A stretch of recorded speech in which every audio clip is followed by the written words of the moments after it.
variantes que existen en materia de elecciones y democracia a nivel global incluye un inventario súper detallado de todas las variantes de sistemas electorales que hay.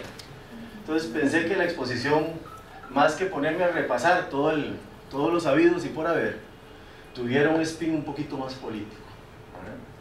Y tuviera más una reflexión desde la lógica de las grandes familias de sistemas electorales y los efectos políticos que cada sistema electoral tiene, cada modelo, cada familia, cuáles son los efectos políticos que podrían tener, cuáles son los factores que no son, digamos, inherentes al sistema electoral, pero que también afectan el funcionamiento y los efectos de los sistemas electorales, el juego de palabras. Entonces, la exposición básicamente va a estar centrada como en 6 apartes muy articulados. Y les ruego que puedan interrumpirme porque ustedes consideren mucho más dinámico si hay alguna duda. Una primera tiene que ver con cuáles son los conceptos predominantes y los factores que tienen que ser tomados en cuenta cuando habla uno en materia de de sistemas electorales, específicamente la dimensión contextual. Segundo, cuáles serían criterios para el diseño de sistemas electorales, o si queremos verlo desde otra perspectiva, criterios para valorar la idoneidad y efectividad de un sistema electoral. En este caso podría ser los sistemas, porque son plurales los que se aplican aquí en el caso guatemalteco. Tercero, los modelos generales, o lo que hablaba yo, las familias de sistemas electorales, la familia de principio mayoritario, la familia de principio proporcional. Cuarto, los efectos políticos de cada uno de estos grandes modelos de sistema, efectos que tienen que ver con los partidos, con el diseño de la organización electoral, con los sistemas de escrutinio y calificación de las elecciones, etc., ¿no? Hasta con la duración de una votación, por ejemplo, tiene que ver. Usted tiene múltiples dimensiones que a veces quedan ocultas. ¿Cuáles son factores no inherentes a los sistemas electorales que deben ser tomados en cuenta? Porque distorsionan sus efectos, distorsionan su funcionamiento, lo mejoran o no, ¿verdad? Y finalmente, bueno, a modo de conclusión, bueno, ¿qué reflexiones o qué mirada podemos dar sobre los sistemas electorales que se aplican en el caso guatemalteco? Entonces, básicamente vamos a ir abordando cada uno de estos, digamos, dimensiones analíticas del tema. Cuando hablamos de sistemas electorales, hay como 2 grandes acepciones, o 2 grandes, digamos, conceptos. Durante muchos años, cuando uno hablaba del sistema electoral, la primera cosa que venía a la cabeza en América Latina era el concepto orgánico del sistema electoral. Es decir, cuando hablábamos de sistemas electorales tendíamos a asimilarlo con órganos electorales. Entonces tendíamos a decir, es el conjunto de órganos electorales que organizan, regulan, califican las elecciones. Entonces, por ejemplo, si asumiéramos ese filón, digamos, ese enfoque, digamos, conceptual, tendríamos que decir que el sistema electoral guatemalteco está integrado por el Tribunal Supremo Electoral, los órganos intermedios de carácter temporal, ¿verdad? Intermedios y de base, juntas departamentales, municipales y juntas receptoras de votos, etc., ¿no? Esa acepción es poco precisa y poco útil, digamos, para los efectos que nos ocupan. En realidad, ahí lo que había era una suerte de indiferenciación del concepto de sistema electoral y del concepto de sistema de organización electoral, que es otra cosa, que es cuáles son los órganos electorales responsables de las elecciones y el funcionamiento y regulación de los partidos. Posteriormente, y especialmente de la mano de un extraordinario académico alemán, don Dieter Nolen introduce la concepción, digamos, de sistema electoral desde la perspectiva procedimental. Es decir, el sistema electoral no es otra cosa que la forma, el método, el mecanismo para convertir los votos en cargos. La forma en que se asignan los cargos de representación a partir de la voluntad popular de la ciudadanía expresada en las urnas. Por eso es que se conoce como procedimental, tiene ese spin. O sea, no tiene que ver con los órganos involucrados, tiene que ver con la forma en que se vota y cómo ese voto luego es contabilizado para asignarle los cargos disponibles a un candidato o una candidata específica a un partido o organización política. Esta es la noción que nos funciona, esta es la noción más precisa. Entonces vamos a entender, ¿cómo estás?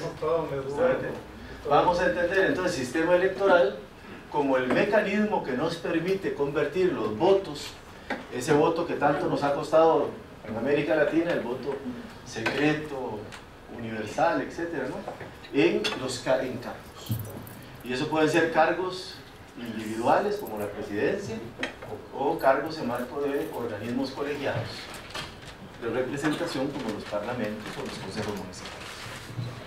Pues lo primero es que de digamos, dicotomía vamos a escoger el modelo procedimental, que es el que más funciona, el que más propiamente explica, digamos, el concepto del sistema electoral. ¿Estamos bien? Sí. Muy bien. Ahora bien, ¿para qué sirven los sistemas electorales? O sea, ¿para qué sirven? Además de asignar cargos, ¿no? ¿Para qué? ¿Cuál es la utilidad? ¿Cuál es el valor agregado extra? O los valores agregados extra que puede generar un sistema electoral. Bueno, en primera instancia es un mecanismo que determina la relación de representación política que existe. Y ojo que subrayo la relación de representación. Ahorita voy a explicar por qué. La representación tiene que ver con la relación democrática entre el votante y el funcionario electo. Es correcto, ¿no? El cargo electo. Tiende a pensarse que la representación es un acto que se reduce, digamos, al ejercicio del voto. Yo, ciudadano, voto por cualquiera de ustedes, ustedes ganan esa representación y a partir de ese momento usted ejerce mi representación, la de aquellos que votamos por él.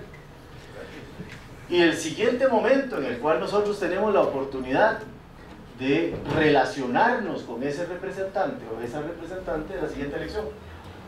Y ahí yo tendría que decidir si me gustó cómo me representó, si me representó o no, y si quiero elegirlo, si hay opción de reelección, o quiero cambiar, asignarle la representación a otra persona, o a otro partido. Esto es muy importante porque es lo que, digamos, en términos de la ciencia política latinoamericana, un politólogo argentino, don Guillermo O'Donnell, definió como la diferencia entre representación y delegación. Don Guillermo decía que cuando la relación de representación se reduce al hecho electoral, al acto electoral, el ciudadano o la ciudadanía en su conjunto como actor colectivo lo que hace es un acto de delegar poder.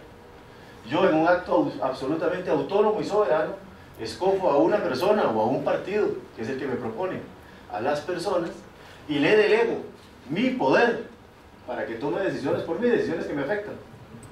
Y mi única herramienta para poder validar o no ese poder es la siguiente elección. Entonces la relación de representación se reduce al acto electoral. Don Guillermo dice que eso no es representación, eso es delegación. Él introdujo un término que era democracia delegativa. O sea, yo delego poder, pero no existe relación de representación. Lo que no se ha dado aquí. Hay ciertos sistemas electorales que favorecen eso. Favorecen una relación puntual. Especialmente aquellos sistemas que vayan a privilegiar una relación indirecta. ¿A qué me refiero?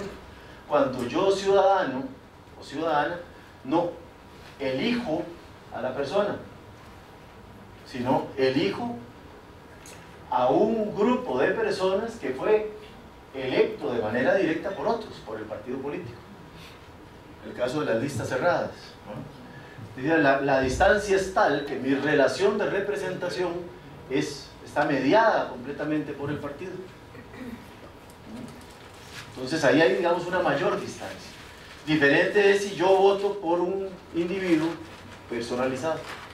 Entonces el sistema electoral dota de un significado diferente la relación de representación. Puede ser más cercana o puede ser más lejana. Entre más lejana, más carácter delegativo tiene. Entre más cercana, más carácter representativo tiene, como una relación continuada en el tiempo. En la primera escenario, el vínculo es fundamentalmente entre el ciudadano o la ciudadana y el partido o el que selecciona.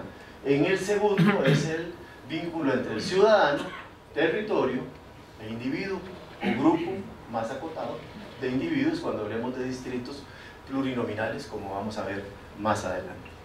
Entonces, lo primero es que el sistema electoral, ese es el primer elemento que tenemos que tener claro, puede definir,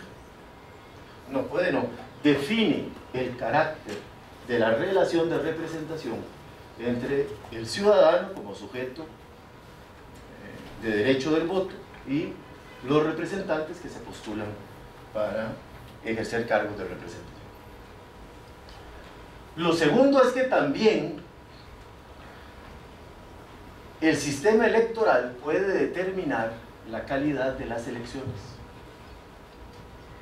Puede determinar, hoy en día se utiliza un término un poquito más complejo, estamos hablando de integridad de las elecciones.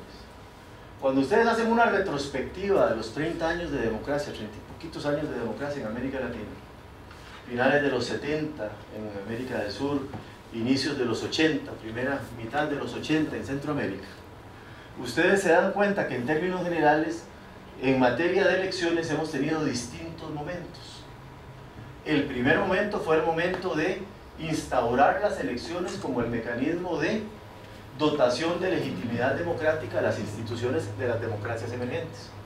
Entonces, la primera época nos preocupamos por hacer elecciones, primero era hacerlas bien y garantizar que esas elecciones fueran aceptadas y que al ser aceptadas garantizaran la alternancia en el poder, o sea, la salida de los regímenes autoritarios y la llegada de los representantes democráticamente electos. Entonces, por eso la primera generación de preocupaciones sobre la calidad de las elecciones tenía que ver con aquel concepto que era voto secreto, universal, y el principio fundamental de que todo individuo es igual en el ejercicio del voto. Cada voto vale lo mismo. No importa el nivel educativo, no importa si es rural o urbano, no importa el perfil ideológico. Un voto, una persona, un voto. Es el principio de igualdad, que tenía que venir acompañado del principio de secretividad, porque si yo no votaba secreto, podía ser influido, o cooptado, o coaccionado sobre la forma de votar. Fue como la gran primera generación de preocupaciones sobre cómo hacer las elecciones. En un segundo momento, ya a partir especialmente de mediados de los años 90, en algunos países un poquito antes, pero más o menos mediados de los años 90, se agregaron otra generación de preocupaciones. Empezamos a hablar ya de que no era suficiente garantizar el voto secreto universal, y no solo era necesario que se hicieran las elecciones en tiempo, según el calendario, según las previsiones constitucionales, sino que esas elecciones tenían que tener otros rasgos. Y entonces introdujimos la preocupación por la transparencia. Hay una segunda generación en materia de elecciones que introdujo la idea de transparencia. O sea, no solo era importante que se hicieran bien, sino que la forma en que se hacían las elecciones fuera escrutable públicamente. Entonces viene toda la preocupación sobre los modelos de escrutinio, cómo se cuentan los votos, cómo se entregan los resultados, el viejo debate sobre si esperamos a tener resultados consolidados o soltamos de una vez los resultados conforme vienen ingresando. Toda esa preocupación por la transparencia. Vino un tercer momento, ya en este nuevo siglo, en donde introdujimos en el debate sobre las elecciones otros dos conceptos: el de equidad y el de competitividad. Entonces ya no era suficiente elecciones libres, periódicas, con voto secreto y universal, y que además garantizaran alternancia en el poder, y que además fueran transparentes, sino que teníamos que generar elecciones equitativas y competitivas. ¿A qué nos referimos en esto? Era entender que la jornada electoral, el acto electoral, el día de las elecciones, no garantizaba la calidad de la representación por sí misma, por una sencilla razón: porque no se resolvía ese día, sino que se construía desde antes. Entonces, que las condiciones previas al desarrollo de la jornada influyan en la calidad de la jornada. Cómo se seleccionaban los cargos y candidatos, cómo se financiaban las campañas electorales. Y empezamos entonces a descubrir que hacer bien el día de las elecciones no era suficiente, sino que había que regular el proceso electoral. Y regulando el proceso electoral, lo que teníamos que hacer entonces era ver cuáles eran las condiciones objetivas de la competencia, o lo que los mexicanos conocen como la contienda electoral. La contienda electoral, ¿okay? ¿Y a qué nos referimos? Llegan todos los candidatos y candidatas en las mismas condiciones de competencia a la jornada. Y cuando le hicimos esa pregunta, pues nos dimos cuenta que no, porque algunos tenían mucha plata y otros no tenían nada. Por ejemplo, porque algunos tenían una estructura organizacional y otros no tenían estructura. Porque algunos tenían programa y otros no tenían programa. Entonces se desarrolla toda una generación de reformas enfocadas a fortalecer las reglas del proceso electoral, buscando que se generaran mayores condiciones de equidad. Y ahí viene todo el filón de reformas en materia de financiamiento político, control y fiscalización de las finanzas de los partidos y las campañas, y de competitividad. Y en materia de competitividad, que es una de las últimas cerezas, la nueva tendencia tiene que ver con cómo garantizar mejores condiciones de acceso a los medios de comunicación para los partidos. Porque resulta que los medios tienen una personalidad multipolar. Son medios de difusión de información, ¿sí? Son medios de transformación o conservación cultural porque transmiten determinados valores, pero también son un actor político portador de intereses concretos y son una empresa con lógica de acumulación económica. Entonces, como son tan complejos, no siempre comulgan, con la idea de equidad y competitividad en las elecciones, sino que podrían decantarse por alguna de esas opciones. Y eso es especialmente cierto en condiciones monopólicas o de tendencia de concentración de la propiedad de los medios de comunicación, algo que es de por sí muy evidente en el caso de Guatemala, y no solo en la televisión, hoy de moda en el debate nacional. Bueno, cuando vemos todo esto que vamos creciendo, ¿no? Todas estas generaciones, voto secreto, universal, alternancia en el poder, elecciones regulares, ¿no? Segundo, la preocupación por la transparencia. Tercero, la preocupación por la equidad y la competitividad. Más o menos hace unos 3 años, la fundación de don Kofi Annan e Internacional IDEA montaron una gran reflexión global sobre cómo crear un concepto que integrara todas estas variables, e introdujeron el concepto de integridad electoral. E integridad electoral entonces refiere fundamentalmente a la suma de todos estos factores en un modelo de organización de elecciones. Les hace larga la historia porque hay una relación entre el sistema electoral y la integridad de las elecciones. El sistema electoral puede distorsionar, digamos, por ejemplo, la calidad de la organización de las elecciones, como vamos a ver más adelante. Un sistema electoral altamente complejo puede afectar la transparencia en los resultados, la efectividad de la entrega y la publicidad de entrega de resultados. O sea, entonces, el sistema electoral, su carácter simple o complejo, va a tener efectos, como vamos a ver más adelante, desde la perspectiva de estas concepciones sobre cuáles son las condiciones idóneas de desarrollo de las elecciones como forma de construcción de origen de la legitimidad en el poder público democrático. Una tercera relación que es importante entender es que la forma en que diseñemos el sistema electoral puede ser determinante para la calidad, estabilidad y legitimidad del gobierno. Esa es la otra.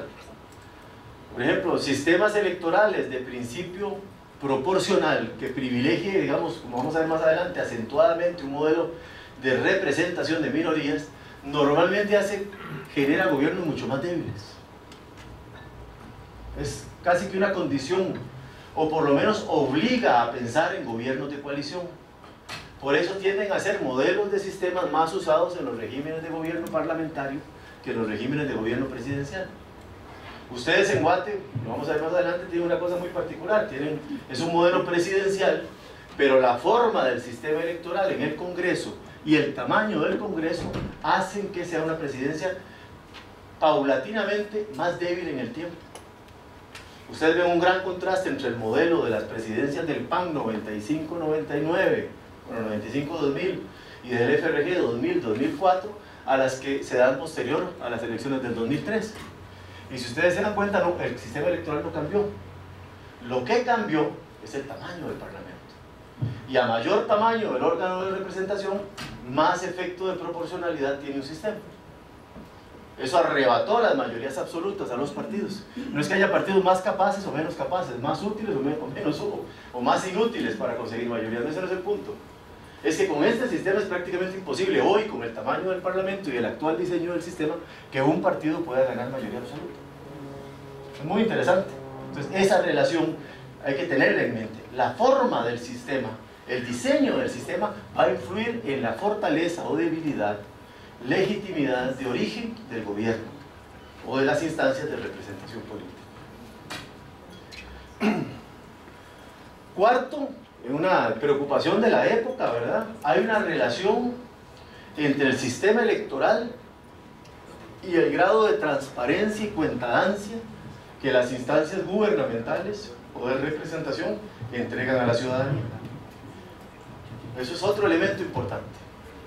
Si es el partido el que elige al representante y el representante parlamentario no tiene una relación directa con su comunidad, ¿qué necesidad de rendir cuentas tiene? O le tiene que rendir cuentas a su partido. Por ejemplo, pueden ser, digamos, lógicas diferentes.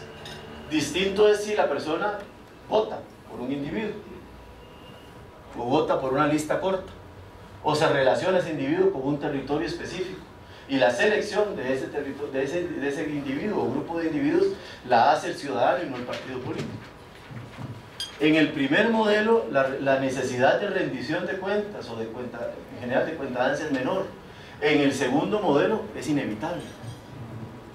Es mayor la presión, la demanda ciudadana. Lo ven ustedes en el caso de las alcaldías. ¿Por qué los alcaldes se ven más presionados? Bueno, porque tienen una relación más directa con la comunidad del territorio. El distrito, la circunscripción es más específica. Bueno, ciertamente en términos prácticos hemos sido testigos de que igual nos rinden cuenta, pero ahí es otra cosa. Es una distorsión de otro tipo y no tiene que ver con la cercanía o con el diseño del sistema electoral. Luego es muy importante entender, cuando diseñamos sistemas, que el sistema electoral que escogemos tiene un impacto determinante en el funcionamiento de los partidos y del sistema de partidos. Todo modelo de representación proporcional va a tender inevitablemente a generar regímenes de partidos pluripartidistas, multipartidarios, como los llamaba Sartori. Pueden ser moderados o pueden ser fragmentados, eso es otra cosa. Puede ser a lo guatemalteco con 28, o a lo holandés con más de 100 partidos, o puede ser a la hondureña con 5, o a la salvadoreña con 4. Bueno, 5, ahorita está inscribiéndose 8. Sí, cambio democrático. Entonces, digamos, va a haber una relación entre el sistema electoral y el grado de, 1, institucionalización, y 2, fragmentación del sistema partidario. Igual, si cambiamos el sistema de partidos, un cambio notable en las reglas de los partidos puede influir o distorsionar el sistema electoral, porque es de doble vía. Por eso es un pecado capital cuando hacemos reforma electoral pensar que cambiando una pieza del sistema arreglamos el problema, sin ver los efectos conexos que ese cambio hace sobre las otras variables integradas de funcionamiento del régimen político electoral. Y bueno, sin duda alguna, el sistema electoral va a ser determinante, hijo de todo lo anterior, de la naturaleza o posibilidad real de que existan relaciones de poder estructuradas, o sea, alianzas, coaliciones, sean explícitas o implícitas, que permitan gobernar. Y eso es mucho más notable en los órganos de representación, en este caso en los parlamentos. ¿Por qué? Porque el parlamento, por su naturaleza, es la instancia multipartidaria por excelencia de cualquier régimen político. El gobierno lo gana uno, por lo menos en los regímenes presidenciales, e incluso en escenarios de coalición. En los parlamentos los partidos tienen que convivir en relación con el peso relativo obtenido de sus bancadas legislativas.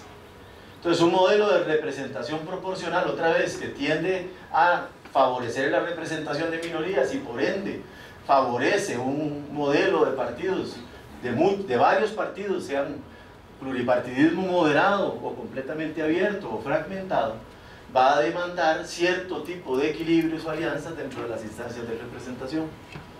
Es más probable que favorezca una oposición más fuerte, porque le da más poder a las minorías, al menos en teoría. Bueno, pues ustedes lo están viendo aquí de todo, ¿no? En estos momentos, para decirlo de alguna manera. Y bueno, el último elemento, que no es menor, es que ciertamente, aunque el contexto importa, y siempre importa, porque un sistema electoral tiene efectos diferentes dependiendo del contexto en el que se aplica, aunque sea el mismo sistema, tiene efectos diferentes. Hay ciertas normas internacionales de diseño de los sistemas electorales que han sido ya muy probadas, muy validadas, esas que les puse de referencia en los documentos que en los links, ¿verdad?, que van a tener, que pueden ayudarnos a mejorar el diseño. Incluso, por ejemplo, Internacional IDEA, que se los puse ahí, ha hecho un manual muy bien, muy bueno, muy amigable, incluso dentro de lo que es amigable, esta carajada tan aburrida, ¿verdad?, y tan complicada, ¿verdad?, para diseñar sistemas electorales, viendo los distintos efectos políticos o las diferentes, digamos, consecuencias políticas que puede tener cada sistema electoral. ¿Cómo vamos? ¿Dudas? Todo clarito, ¿no? Y si no, tengo la capacidad de que no me entiendan, pero ponen cara que sí. Bien. Vamos a lo siguiente.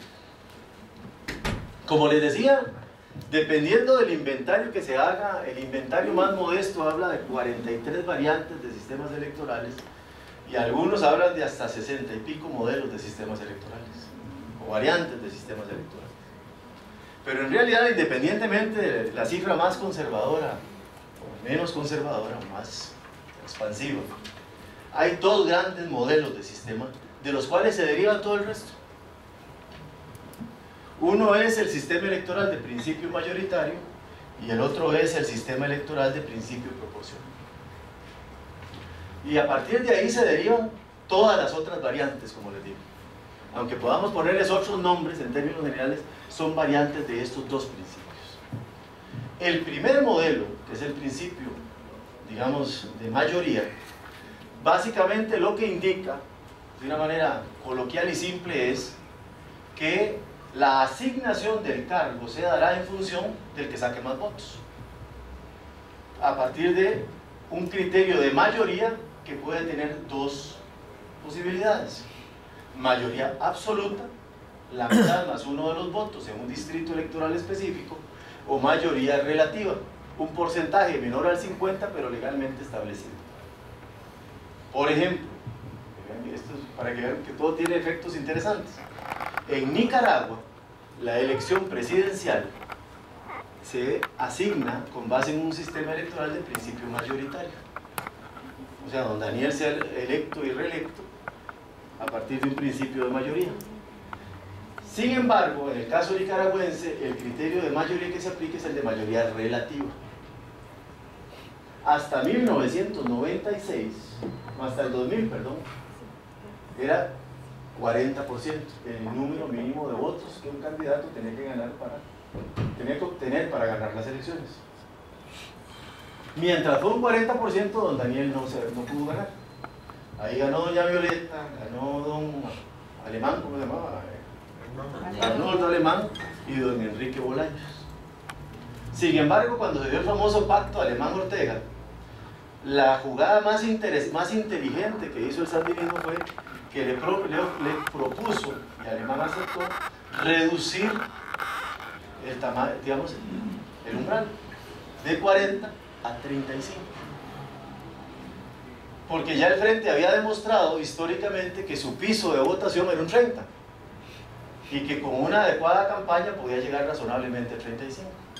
Eso le permitió a don Daniel volver al poder en el año 2006 y quedarse por el tiempo que los nicaragüenses decidan o las instituciones decidan, ¿no? Parece que la Corte le está ayudando en estos días a don Daniel, ¿no? Entonces, ese modelo, digamos, tiene una lógica de mayoría relativa. Es una mayoría menor a la absoluta, pero está constitucionalmente establecida. Ahora bien, usted puede acceder, a diferencia de eso, en el caso de Guatemala o de El Salvador, el principio mayoritario que se aplica para la elección presidencial es de mayoría absoluta. Por eso es que casi siempre los modelos de mayoría absoluta requieren de segunda vuelta presidencial, especialmente en un sistema con alta fragmentación de partidos, como es el caso de Guatemala. Habiendo muchos partidos, se quiebra más el voto. Al quebrarse más el voto es menos probable llegar a la mayoría. Lógicamente todo esto es en teoría, ¿verdad? En las prácticas los comportamientos electorales pueden ser diferentes. Aquí es 50% más 1 para la primera ronda. Ya en segunda ronda, aunque es casi inevitable ganar por más del 50 porque solo hay 2, o sea, podría haber una votación masiva nula, que ahora es un voto válido, y alguien podría ser electo por una cantidad menor al 50%, pero igualmente gana porque ya no hay otro. Eduardo, sí. Disculpa, sí. Aquí en este caso, para que quede claro, esa mayoría relativa, de acuerdo al juego de esos términos, podría tomarse como una mayoría absoluta, entendiéndolo así. En el caso ese de Nicaragua que mencionabas. No, lo que pasa es que se llama mayoría relativa porque la absoluta es la mitad más 1. Es relativa, pero es, digamos, el umbral electoral al que tenés que llegar para ganar las elecciones. Ese es el asunto. Ahora bien, por ejemplo, en Costa Rica, que se gana, la mayoría también es relativa para la presidencia, que es un 40%. Si no se llega al 40%, obliga a segunda vuelta presidencial. Es interesante también, que solo se ha dado una vez, no, perdón, 2 veces en la historia de Costa Rica, desde el año 49 y su nueva constitución, ese año. El otro gran modelo es el de los sistemas electorales de principio proporcional. Esto básicamente lo que indica es que los cargos serán asignados en la misma proporción de votos que un individuo o una organización política obtiene. Entonces, no es un juego de si uno gana y el otro pierde, es que todos podemos ganar, unos ganan más, otros ganan menos, pero todos ganamos. Bueno, algunos pueden quedar fuera, por supuesto. Digamos, se abre esa posibilidad a que haya lo que se llama representación proporcional de minorías. Por eso los modelos de representación proporcional casi siempre se aplican para los órganos de representación colegiada, parlamentos y consejos municipales. Aunque hay variantes, por ejemplo. En El Salvador, por ejemplo, hasta la última elección parlamentaria y municipal, que fue hace como 4 años, si no me equivoco, un año antes de las presidenciales que ganó Sánchez Serén, hasta ese año se implementó lo que se llamaron los consejos municipales plurales. Antes de eso, el que ganaba el consejo, la alcaldía ganaba todo el consejo municipal. Pero bueno, hay muchas variantes, ¿no? Pero normalmente este modelo es para órganos colegiados o órganos de representación colegiada.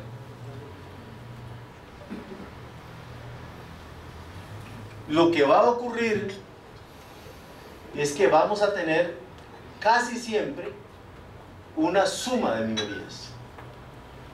Por ejemplo, si ustedes lo aplican al Congreso guatemalteco, ustedes dirían, ¿cuál es la primera minoría del Congreso hoy? ¿Cuál es la bancada más grande? Acuérdense que ya no hay transfugismo oficialmente, entonces ya podemos decirlo con cierta certeza. Oficialmente, otra cosa es cómo funciona, está agarrado del pelo todo. Oficialmente no hay transfugismo, porque no nos pueden aceptar en otro lado. ¿Ah? Bueno, hoy la bancada más grande es FCN Nación. Es la primera minoría del Congreso. La segunda, muy de cerquita, la única, igual, ¿no? A nosotros, a todos, cosa, ¿no?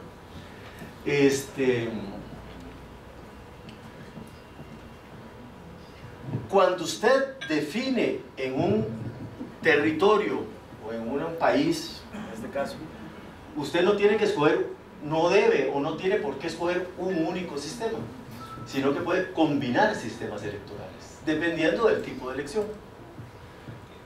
Entonces, por ejemplo, ustedes pueden aplicar mayoría absoluta para la presidencia y mayoría relativa para las alcaldías. Eso es lo que tienen ustedes acá.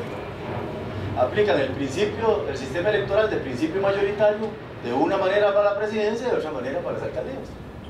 Un alcalde puede ganar aunque solo vote una persona, ¿cierto? Es mayoría relativa. No hay un mínimo establecido, no hay un umbral mínimo establecido. Pero para el nivel presidencial tiene que sacar el 50% más uno de los votos. Y si no, ir a una segunda ronda presidencial. Y a la vez ustedes tienen aquí sistemas electorales de principio proporcional, fundamentalmente en el Congreso. Ustedes asignan los cargos dependiendo del volumen de votos. Ya vamos a ver más adelante que solo el tamaño de los votos no importa, eso es otra cosa que vamos a ver, por eso es que es más complejo. Ahora bien, la clave entonces en los sistemas de principio proporcional es cómo se establece el criterio de distribución de los cargos. Ustedes en el caso guatemalteco lo tienen establecido constitucionalmente. Ustedes dicen, habrá un diputado por cada 80,000 ¿cómo se llama? Habitantes, ¿verdad?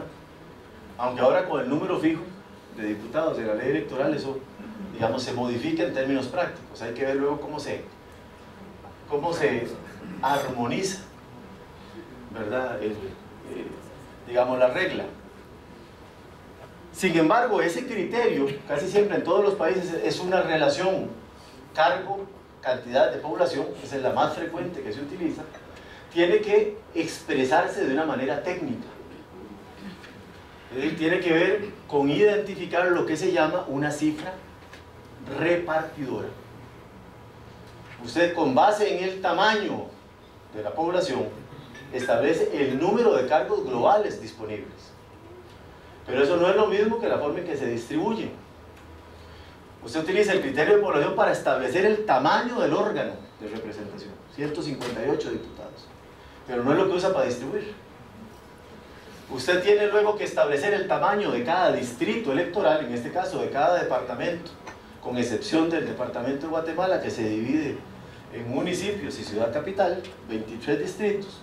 Establece el tamaño de la población en ese distrito y usted distribuye los votos recibidos estableciendo una cifra.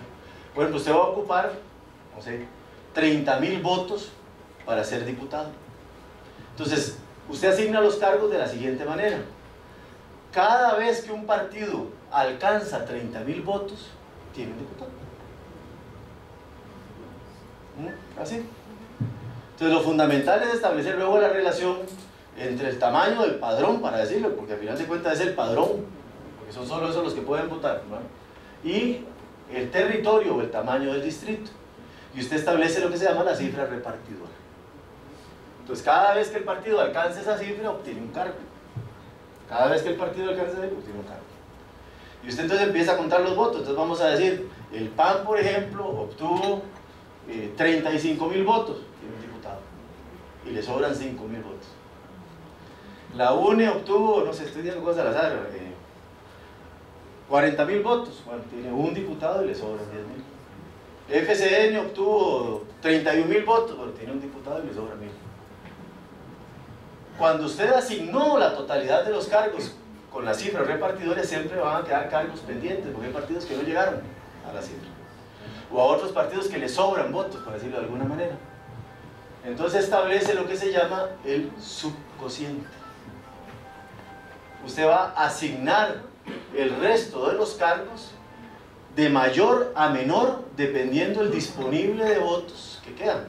Entonces podría ser que a la UNE le sobraban 10,000, entonces tiene otro diputado, pero que aunque a el PAN le sobraban 5,000, hay otro partido, el unionista, que tiene 9, entonces el unionista tiene 1, y ahí ustedes van a ir asignando en orden decreciente.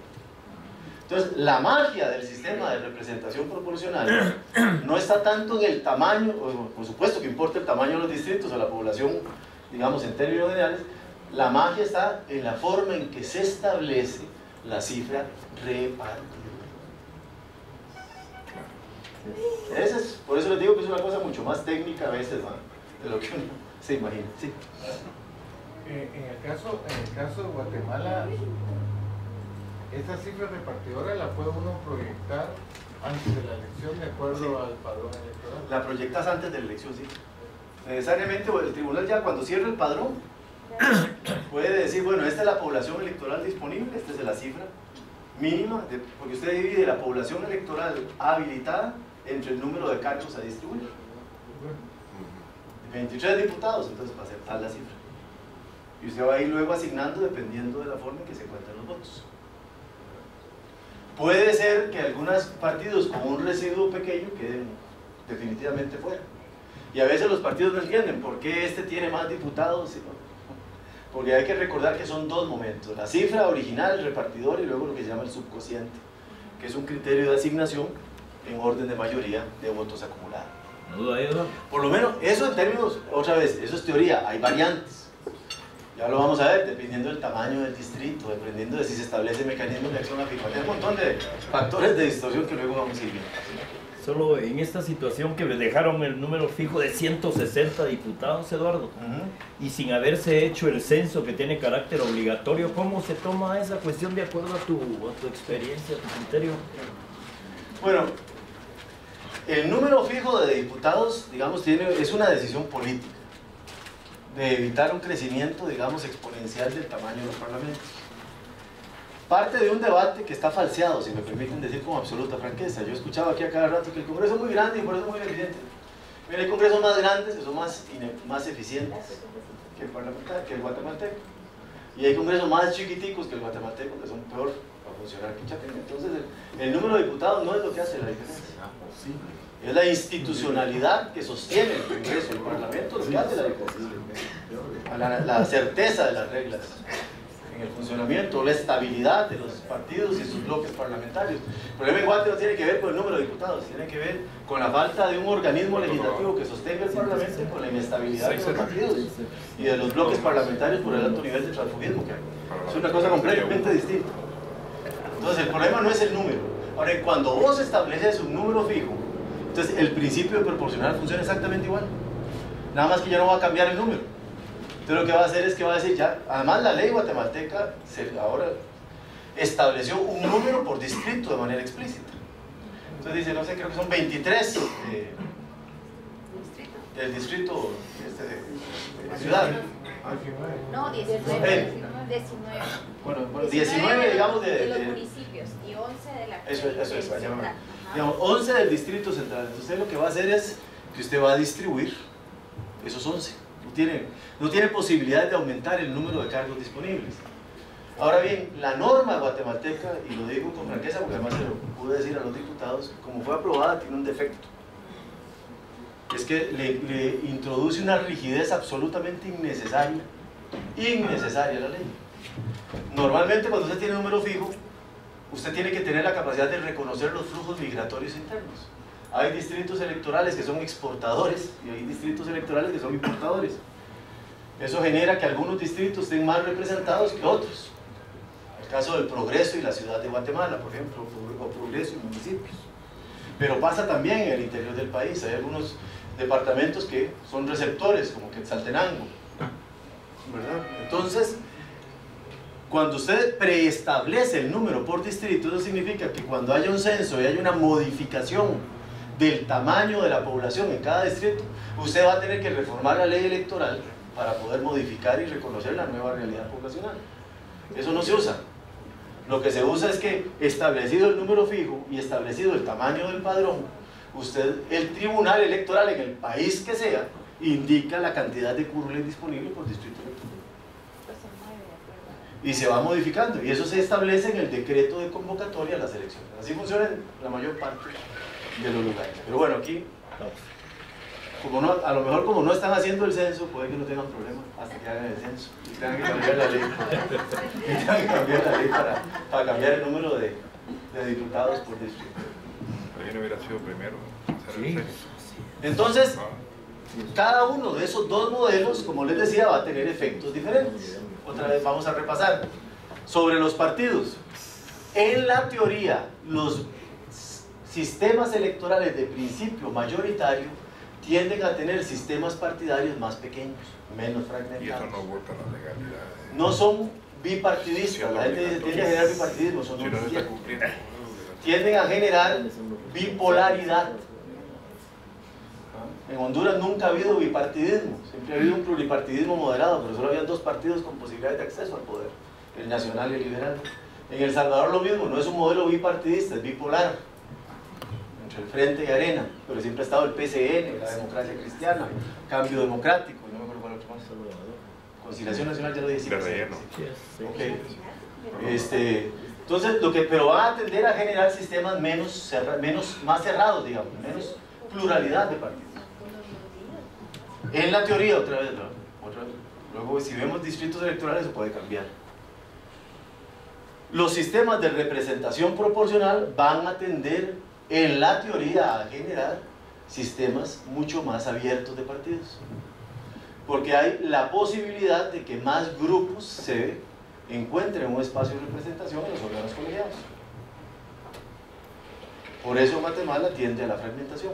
El sistema incentiva a la fragmentación, entre otras razones, no solo el sistema. Hay otras cosas de por medio que luego podemos ver al final. Ahora bien, esos son, digamos, como los principios generales.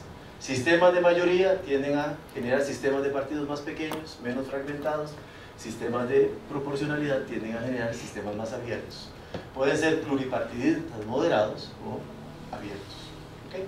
Esa es la lógica detrás de eso. Sí. Eduardo, ¿tú crees que si en algún momento se llegara a aprobar los partidos políticos departamentales bajo este sistema mixto que tenemos, qué pasaría?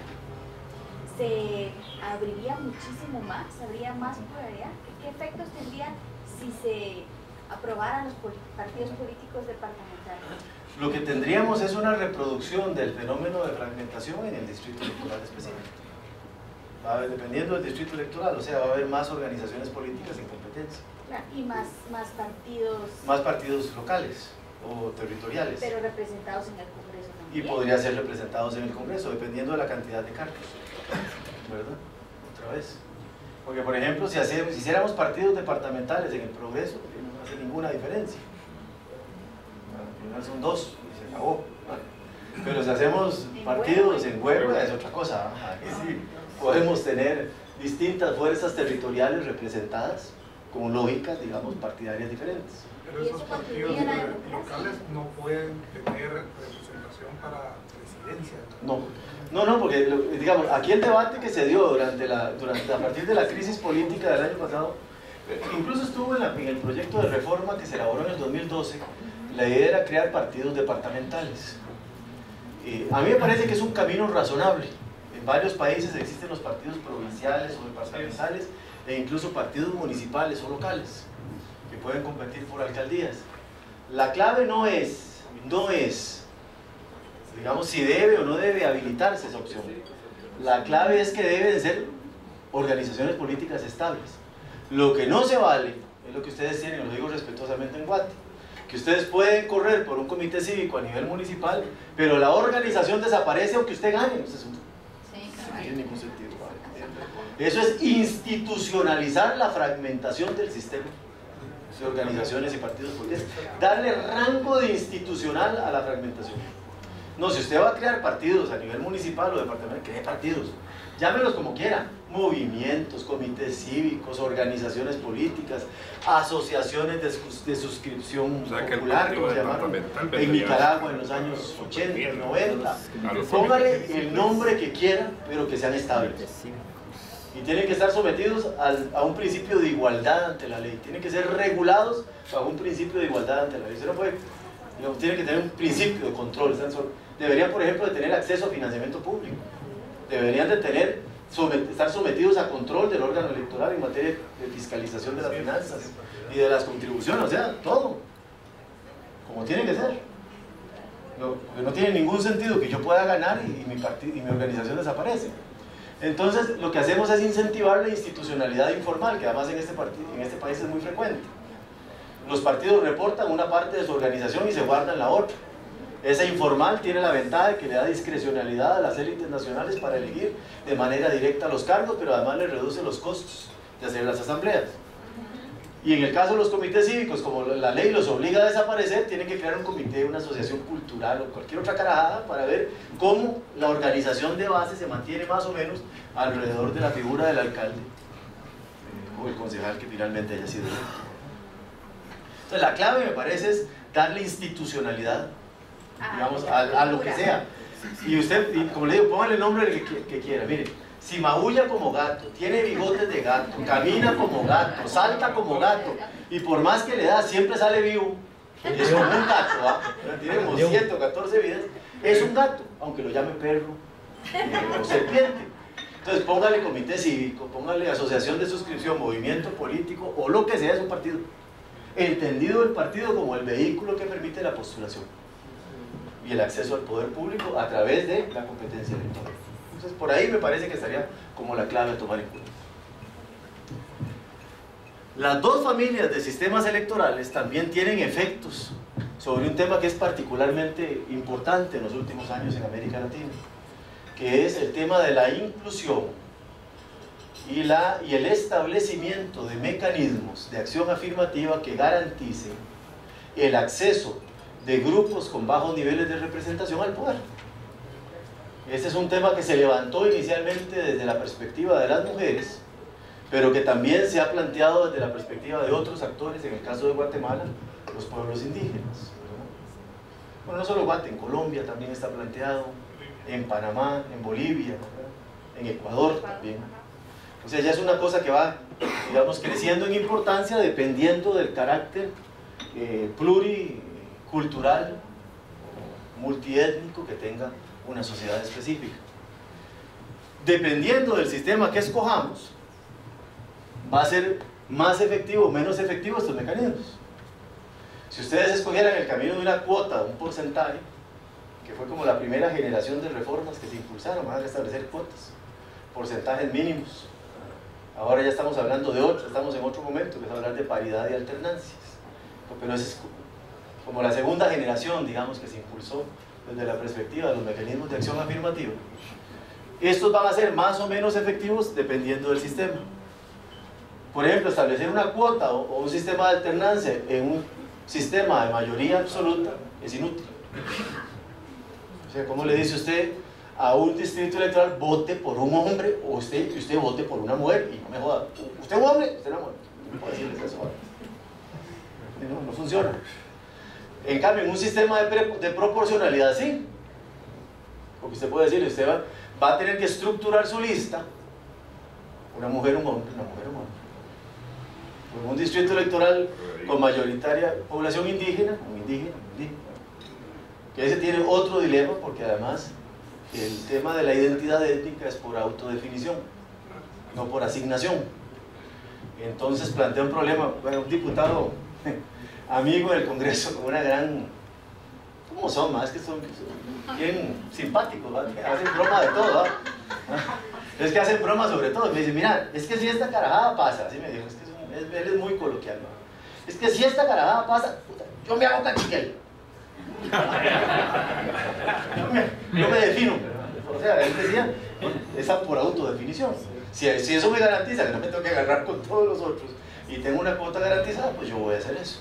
Bueno, esa es la interpretación, digamos, el uso malo, el uso negativo, el uso distorsionado del concepto, pero bueno, básicamente refiere a eso. Por supuesto, también los sistemas electorales proporcionales o de mayoría, como les decía, tienen efectos distintos sobre la estabilidad de los gobiernos y su legitimidad. Casi siempre los sistemas multipartidarios que son asociados con los principios de proporcionalidad generan gobiernos más débiles. Y ustedes lo han visto. Aquí en Guate es cada día más notable. Insisto, no como resultado solo del sistema electoral, porque eso es mentira. El sistema electoral no ha cambiado. Pero por eso es que casi siempre los modelos de proporcionalidad funcionan mejor en los regímenes parlamentarios. Esa es la relación, ¿no? Entonces los gobiernos son de coalición, lo que ustedes ven en Gran Bretaña, en otros países europeos, en América Latina no lo tenemos. En cambio, los gobiernos de mayoría van a recibir un mandato de origen mucho más fuerte. Alguien que saca un 50% a la primera, bueno, viene muy fortalecido. En segunda ronda, el efecto hay que verlo con cuidado. Si ustedes analizan el caso del presidente Morales, la votación extraordinaria que sacó, ¿verdad?, puede llamar engaño, porque fue en segunda ronda. Lo mismo pasó en mi país, en Costa Rica. Luis Guillermo Solís, el actual presidente, sacó la votación más alta en la historia nuestra. Y no solo porque el padrón ha crecido, sino por la distancia. Sacó 1.3 millones de